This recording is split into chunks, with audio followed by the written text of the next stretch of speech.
So Google just dropped their new phone, the Google Pixel 10a. There's the Google Pixel 10a, which I'm going to talk about today. And then I'm going to be also talking about the Google Pixel 10 and just comparing these two. Obviously 10 is like their base model, but they have released the Google Pixel 10a. And I'm just going to be talking about that today. You'll find out what it's about. Price, just specs, looks, just how it feels, how it runs, and what is it actually for. And there's a lot to talk about. Very nice phone, so let's get started right away. Well, just really quickly, what is Google Pixel 10a? So just really quickly, what is this phone, the Google Pixel 10a? Well, this is part of their A series. The A series, you've maybe heard of it before. The Google Pixel 9a was part of it. It's just their much cheaper series. This one starts at $500, which is just amazing for Google Pixel, which is a high flagship phone. It just starts at $500, cheaper. It does have still that Google ecosystem, that Google experience, the Pixel experience. And overall, it's a great phone. I'm going to get into specs later, just more detailed review of it, and who this phone is actually for. If you're willing to buy like a Pixel, just buy that $800 Pixel instead of that $500 one, since you're getting like more specs and stuff. Well, I'm just going to be talking about who's it for and how is it specs. Well, there's a lot to talk about, and overall, it's a great phone, much better than everyone expected. Well, why should everyone care? Well, this is a big price drop, all the way down to $500, which you would not normally see a nice big company phone make phone like this. Obviously, Apple's, Samsung's, most of their models are like 1,000 plus, and you're getting a pretty good phone for that. But why would Pixel make like a $500 phone? Well, this is actually a very good phone. It's a cheap phone that still gives you a good company experience. It's a very cheap phone which you would find from like some other Chinese company or just some other low branded company. But this is a $500 phone that still feels high quality and still feels like a Pixel. And they have included many features that weren't back in the Pixel 9a, like just satellite messaging and SOS, big part of phone safety. Many people might not have bought this phone since it won't have the satellite SOS like the 9a, but now they have added satellite messaging and SOS, big safety thing into their A series.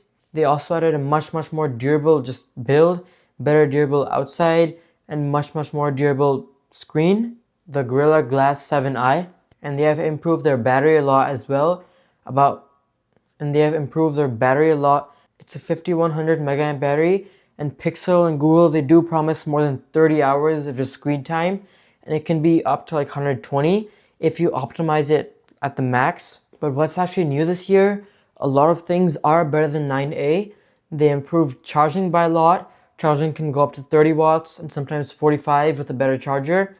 Wireless charging can go up to 10 watts in a much better build, like I said, better glass quality, and a better display that can go up to 120 Hz and 3000 nits brightness. And then like I said, it has that same Pixel feeling, that Pixel build, and they didn't really do much to like the design, but they did improve the better quality and just a better build quality. So just what you guys have been waiting for, the overall difference between the Pixel 10 and the Pixel 10a. Obviously, a chip is massive.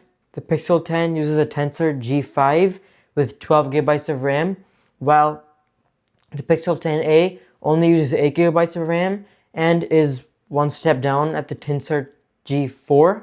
This is one of the biggest reasons why someone would not buy the 10a. The 10's cameras are just superior. It has a triple camera with obviously a regular camera, ultra wide, and also telephoto, and adds up to 20x zoom, while the 10a only has a 48 megapixel wide camera and an ultra wide camera, and then adds only up to like 8x zoom. So obviously if you want good cameras, you're not going to want to buy the Pixel 10a. Pixel 10 has much better cameras.